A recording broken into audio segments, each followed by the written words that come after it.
Hello everyone, welcome to SwitchedOn and welcome to my look at Mars Horizon on the Nintendo Switch. This is a new game coming out this week and I've been given an early copy to have a look at, and I just wanted to share it with you really because I think it may be a game that gets sadly overlooked, but I really want to give you my thoughts on it and let you know that this is one that you should definitely be paying attention to. It comes from Auroch Digital, and I will try to remember to leave a link in the description below because these guys did like an hour-long developer sort of interactive playthrough, and they spoke a lot about how they designed the game and all the things they sort of went through to research the game. So it's a really interesting watch if you get some spare time. I thought the best thing to do here would just be to start a new game and to go through the tutorial. I've already played all this myself, but I thought it's such a deep and confusing and complex game, so much to it, that it's probably best if we just step through the first bits of the tutorial so you get an idea of what's on offer here. So this is basically a space agency game. You need to run a space agency. You need to be the first agency to reach Mars. This starts back in the 1950s, so you have to build up your technology and, you know, do different missions to eventually reach the target of getting men onto the moon. You start the game off here. You can pick from one of 5 space agencies. We've got the European Space Agency, the American Space Agency, NASA, we've got the Soviet Union, China, and Japan. So as you can see there, as we flick through them, each offer different bonuses. You can also customize your agency as well. You can change the logo, the badge, where the headquarters are, different traits they've got, and different diplomacy, which is basically who they're friendly with and who they are not friendly with. We're just going to back out of that and we're going to pick one of these from scratch. We will go with, let's go with the European Space Agency because I'm NASA in my current playthrough. And we will go with these. This is the difficulty selection. The missions are tougher. Space agencies will be extremely competitive on the veteran mode, and on explorer mode, a more relaxed experience. Missions are less demanding. There'll be reduced competition. So we'll go for that one. We'll leave the tutorial on, as I say, because it will help explain some things as we play through it. Might break this video up into a few smaller videos. Might help. But here we go. Here's the introduction. So, welcome, Director. You're entrusted with guiding our agency through this dawning space age and far beyond. Make use of our diplomatic expertise to promote international cooperation and scientific innovation and place our agency at the forefront of humanity's voyage into space. Only by working together can we realise feats long thought impossible. With your leadership, we will uncover the mysteries of the solar system and perhaps one day make humans a multi-planetary species. Bonne chance, Director. So here we go. This is the main screen you'll be looking at a lot. This is the solar system. At the moment, we've only got Earth. I won't read through all the tutorials. I'll try and give you my abbreviation of what's going on. But basically, it's explaining there what I've just said, the solar system. There on the right-hand side are the tutorial missions that we need to pass to get through this first stage of the tutorial. You can select a planet here by clicking on it with A, and this brings up all the missions that are available. You can see down the left hand side there we've got the eras. Let me just clear this tutorial text, otherwise I won't be able to do anything. DLD. So down the left hand side here we've got the milestones. These are all the missions that you have to complete in the 3 eras of travel. I was actually a 4th era as well. I think there's only 3 in the board game. Board game, I should mention, there is a board game. It's a kind of a card game, but you know, it's in that board game realm. I've got it myself. I'll try and put some pictures up if I remember during this playthrough.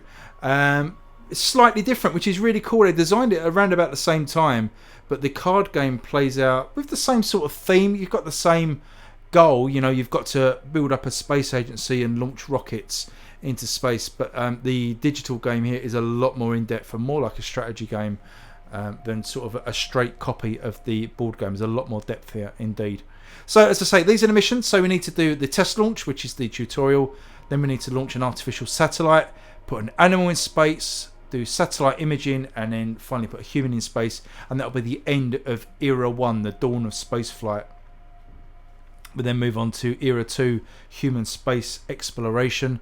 We've got the multi-crew orbit, the orbital EVA, and the commercial satellite, and so on until we get down here to era 4, the multiplanetary species.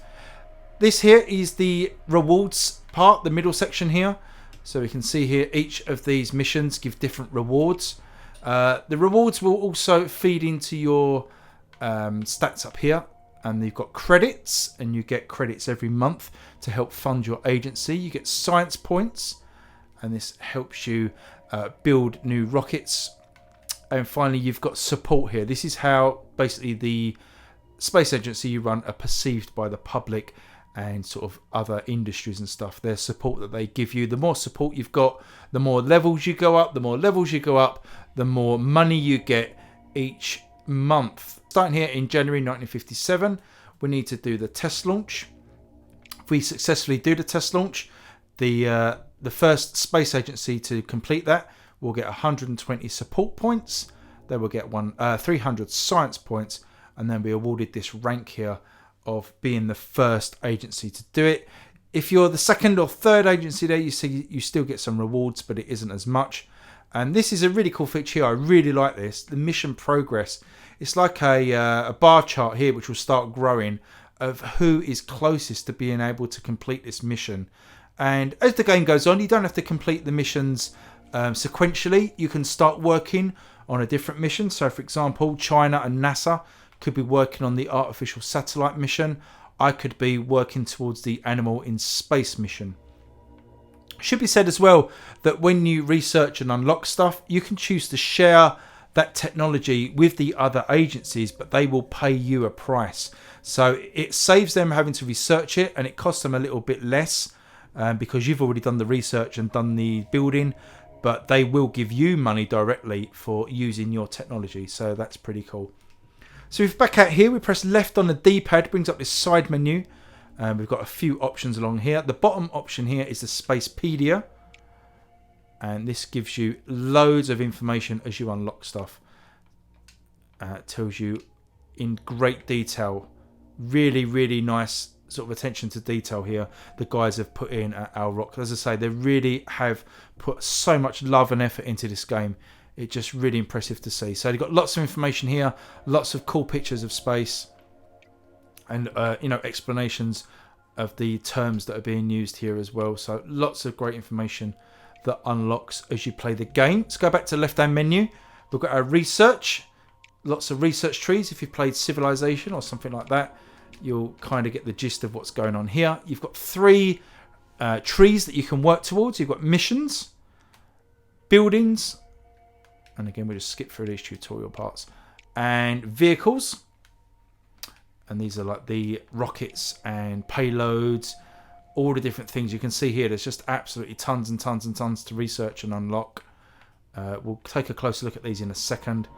The buildings here, these are the buildings that you can research to build up your space agency, and they give various different rewards, ongoing sort of passive rewards, and also unlock technologies. You know, if you build a certain building, that will unlock the ability to, research a better rocket, for example. Missions here as well also need to be researched. So as I said about the animal in space, for example, that is there. You need to research all these other missions. So we need to do the test launch, then research artificial satellite, then research the payload. ESRO 28 was that? Yeah, or 2. Is it 28 or 2B? I'm sitting a bit of a distance away, maybe 2B. And then once we've done that, it branches off. So this is where you can start choosing whether you want to research the mission for lunar orbit or whether you want to work on animal in space. And then off of that, you will research the next mission and so on and so on. How skill trees work. And as I say, there's so much here to unlock as you go through the eras. There really is. You get a lot of freedom of what you want to research. And as I say, you are competing against those other agencies, so you don't all have to compete on the same thing. You can start diversifying and putting your research and science and money into different places. Here's the base building section of your space agency. You've got this amount of land here to sort of build out. You've got a couple of buildings here already. This little green plus shows that when these buildings are next to each other, you get a bonus. And as you build stuff, you will see that when you go to place the building in sort of a Sim City style or something like that, you will see whether the building works well next to another building or whether it has negative effects. Also costs money to clear these trees and buildings and lakes and stuff. So placement of your buildings is also very important in terms of cost. It's really cool as well. You build your testing site there as well to launch your missions.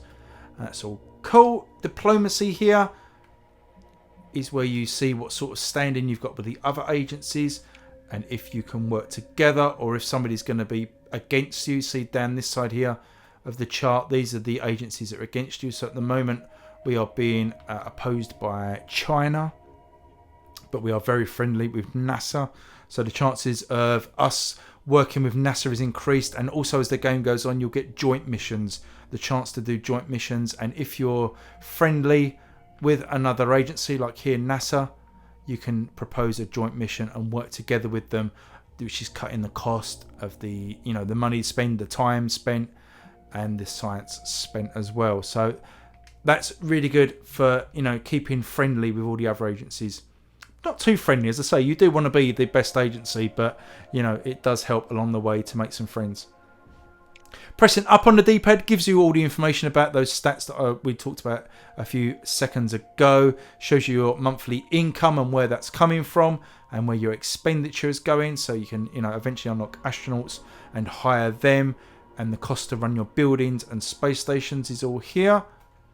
Funding, where your funding comes from, as I say, as you go up tiers by earning support. You can see here, required support 50.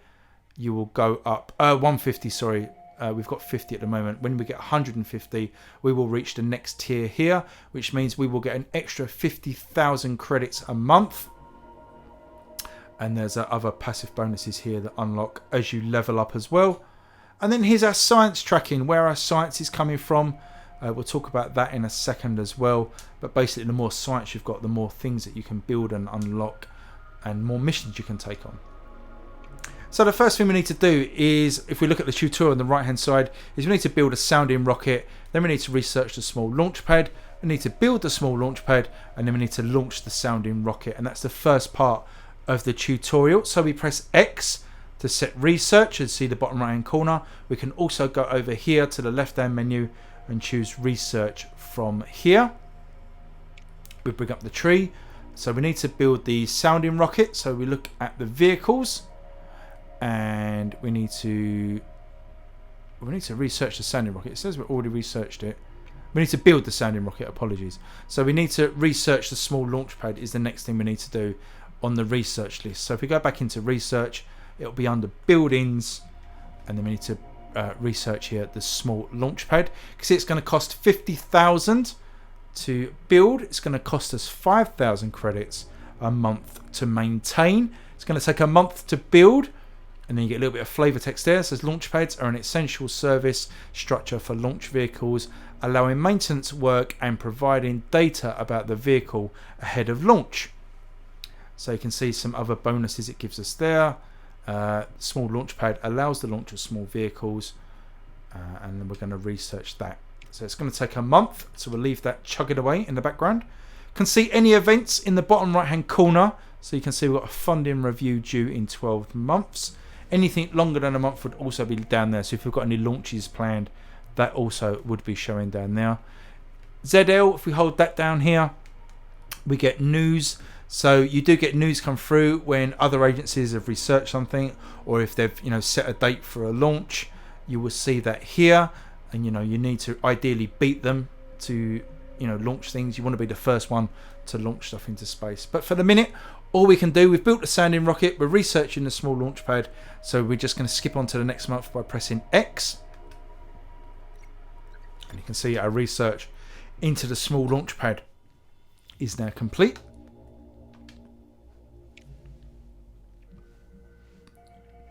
And you can see we can now construct the building in our base. It's just telling you that in the tutorial. So let's go across and show you how the base building works.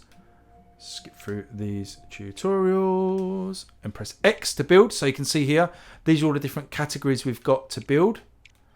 We've got all buildings, mission buildings, research, PR buildings, engineering, utility, and then training. We just go to all buildings. We can see here we've got our small launch pad. We're going to build that. As I say, it's going to cost 50,000 and going to cost us 5,000 a month to maintain. So here's the building. We can press ZL and ZR to rotate the building around. And you can see here what I was talking about earlier as well. You can see a little red arrow there, which means that it's not the best place to put it. It's going to give us a negative building, negative bonus, for example. And you can see here it works well next to this building, but not that building. So we kind of want to be building it just off of this one here, because this just gives a green plus, and we know we're going to get a benefit from building it there. Press A to build it. It's going to take a month to build. So we can go back to the solar system. And now we can research something. No, you always want to be researching something. So we're going to go to set research and probably want to research. We could probably research the artificial satellite for the one of the upcoming missions. You can change your research anytime as well. Just flick it over to something else. So we're going to skip on to the next month. The small launch pad is now built. So we can now build our sounding rocket. We're going to go to... Oh, I can't get into missions yet. That's fine. So we've got the test launch here. Nobody else is researching this yet, which is what we'd expect for the tutorial. Otherwise, they would be showing up here. So we're going to plan the mission. You can press X or just hover over here and press A.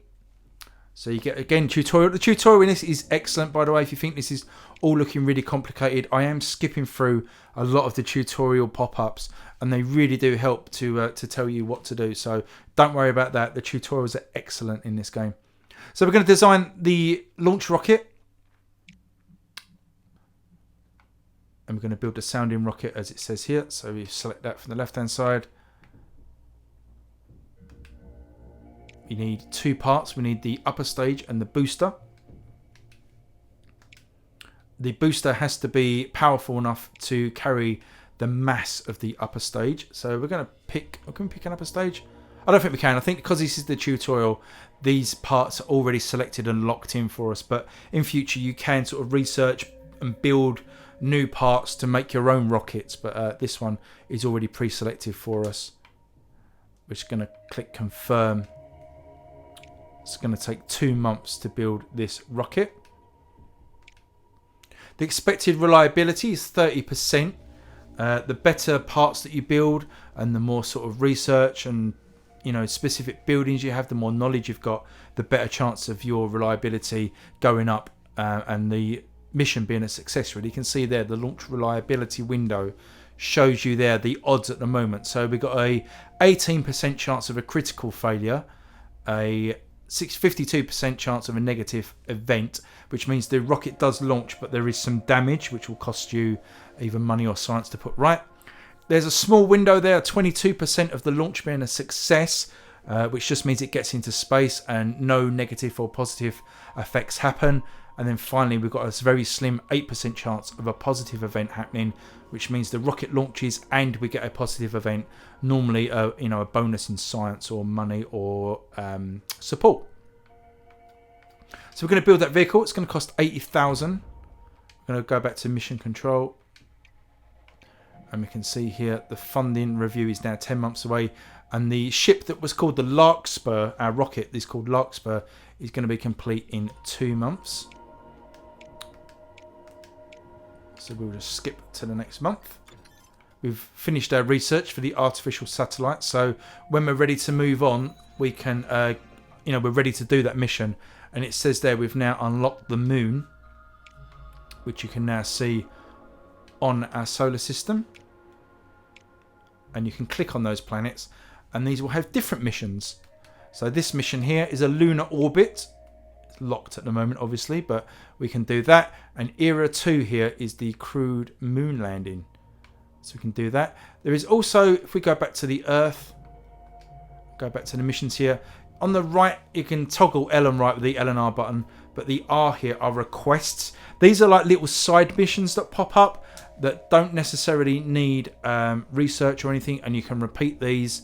You can also get joint missions here as well. They will pop up and just give you a bit of an extra boost in cash or support as you go on. We need to set a new research. Let's research a building. Let's research the research lab and get that underway. So we're going to go on to the next month, and this will see our rocket built. So here we go. This is the test launch vehicle complete. Get a bit of an overview there. It's the Larkspur. You get a report from your engineers. It says our engineers have reported that launch vehicle construction completed without any notable issues. Now you can get negative builds, you can get positive builds, but there's no issues on this one. It's just the bog standard rocket we were expecting with a 30% launch reliability. We're going to do our launch preparations next. So the first thing we need to do is set a launch date for our rocket. As you unlock the training facilities, you can do training here as well, which gives you extra science and other bonuses, but we haven't unlocked that yet. So we've got this screen here now. This is the date of the calendar for launching. We can see here China are looking ready to launch in August. So we want to launch before then. We're sort of looking at launching in June, but you can change that if you want. We can launch in July. These colours up here tell you what's best to, or, what dates are best to launch. Green means it's a perfectly good window to launch. Brown means there may be some issues, and then red, you just cannot pick. It's just a bad launch window, and you just aren't allowed to pick those windows. But you can pick the green. If you really need to pick the brown as well, then you may be in for some extra negative conditions on your launch. But we're going to go with June. Lovely sunny launch at Cape Canaveral. Well, we won't be launching from Cape Canaveral, will we? Don't know where the European Space Agency is really, but we'll be launching from somewhere in Europe.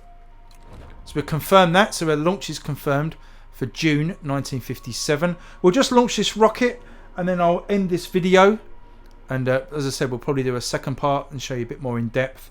But this will hopefully give you a good overview of what this game's all about.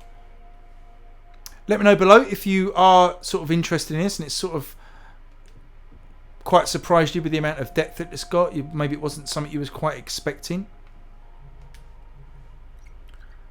We've finished our research lab, so we can build that. But the main thing here is we're onto our test launch. So this is a really cool part as well. We go into like a NASA style space headquarters where everybody's working. You get a really cool like environment here to see your launch. So we can see the overview here. We're in an optimal date. We're not doing any training because we've not unlocked that yet. And our launch preparations are showing a 30% chance of a good launch. Can launch the mission now. So you get a really cool launch sequence. As we see here, we're zooming in on our rocket. You can get weather conditions as well, but it's a lovely sunny morning here for our launch in June for the Larkspur. And here we go. This is the tense bit. Will this rocket make it into orbit, or will it either explode on the pad or explode in the air? We just don't know. So we can see we've got a bonus, 7% launch bonus there for the good conditions. We can see here we've still got these 16% critical failure, 47% of a negative event, but a good, a launch anyway. 28% of a launch success, 9% now of a positive event. You can reschedule the launch as well. If you don't like the look of these odds, especially if the weather's bad, you might want to reschedule the launch for another date. Depends, again, how quick you want to get in before the other agencies. That's what it's all about, beating them to the punch. But we're going to launch, so here we go. Fingers crossed. It's tense back in HQ. Here we go. Well, we're airborne. Are we going to make it? We do make it. So that was a successful launch into orbit. You then get results here. Here we see we launched with a negative event. So the systems were damaged. We've got minus 25% of our mission reward because of the launch into the negative event here. But that's fine. At least we got it up in the sky. The rocket goes up a level. So this means that we get an extra bonus. The next time we want to launch this sounding rocket, we're going to have a better chance of it getting off the ground. This is mainly due to the experience of launching it this time. So, you can imagine the engineers have got data back from that launch and they know a bit more about it. So, the next time they launch it, they'll have a little bit more success. We've got our first milestone. You can see here, we were the first one to launch. We've got 150 support points. And we've got 225 science points as well. Obviously minus that 25% from the negative event.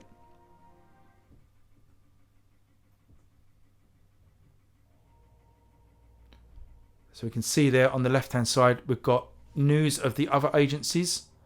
We just clear these tutorials. You can see here our test launch was a success in June. May, we had some news there. Japan launching in 8 months, Soviet Union in 9 months, NASA in 8 months.